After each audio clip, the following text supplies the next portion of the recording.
यतिखेर म छु बौनियामा रहेको चिउरा मिलमा, जहाँ चिउराको प्रोसेस कसरी हुन्छ। सबैभन्दा पहिले हाम्रो धानलाई यसरी हालिन्छ।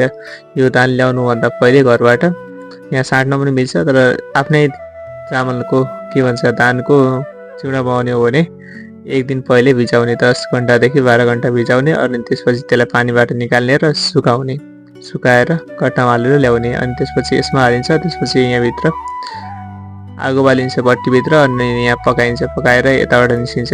जो धेरै सुकेको हुन्छ त्यो चाहिँ यहाँ फुल्छ, त्यही भएर ठिक्कै अलिअलि गिलो नै ल्याउनुपर्छ।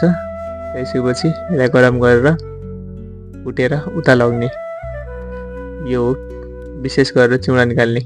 अनि यसमा हालिन्छ, अनि यसले बोक्राहरू फाल्छ। त्यसपछि बिस्तारै बिस्तारै यसलाई पेलेर चिउराको आकारमा दिन्छ है। चिउरा बन्ने भनेको यही बाटो हो। अब यसरी यो चक्का घुमिराख्ने, यो चक्काले पेल्ने काम गर्छ। त्यसपछि तयार हुन्छ चिउरा। हेर्दै जानुहोस् एकछिनमा कस्तो तयार हुन्छ है त। चेकअप हुँदैछ अहिले, तयार भयो कि भएन भनेर। अब चाहिँ हाम्रो चिउरा तयार भइसक्यो। यसरी हुन्छ चिउरा तयार। एक दिनमा चाहिँ यहाँ बौनेमा चाहिँ साट्ने व्यवस्था पनि रहेछ, जसको लागि तपाईँहरूले नबिचाएर धान ल्याउने, अनि त्यसको 2 केजी धान ल्यायो भने 1 केजी चिउरा पाइन्छ, तर त्यसको पैसा पनि दिनुपर्छ है। जस्तै कुटाएको 10 रुपियाँ केजी छ भने त्यो 10 गुणा 20 रुपियाँ, त्यो 2 केजीको दिनुपर्ने, अनि 1 केजी चिउरा लगेर जान पाइन्छ।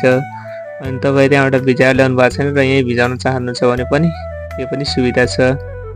त्यसको लागि पनि बौनियामा धान भिजाउने सुविधा पनि छ। त्यसको लागि चाहिँ हाम्रो 1 केजीको 2 रुपियाँ लाग्दो रहेछ नि भिजाएको, त्यस्तो छ भने। अनि के भन्छ, अहिलेसम्म हेरेर साथ दिने सबैलाई धन्यवाद। अनि मेरो फेसबुक पेजलाई पनि फलो गरिदिनु होला। नेक्स्ट टाइम फेरि अर्को भिडियो लिएर उपस्थित हुनेछ। फेसबुक चाहिँ हाम्रो नयाँ छ, पुरै साथ दिनु होला। यसरी तयार हुन्छ चिउरा लास्टमा आएर।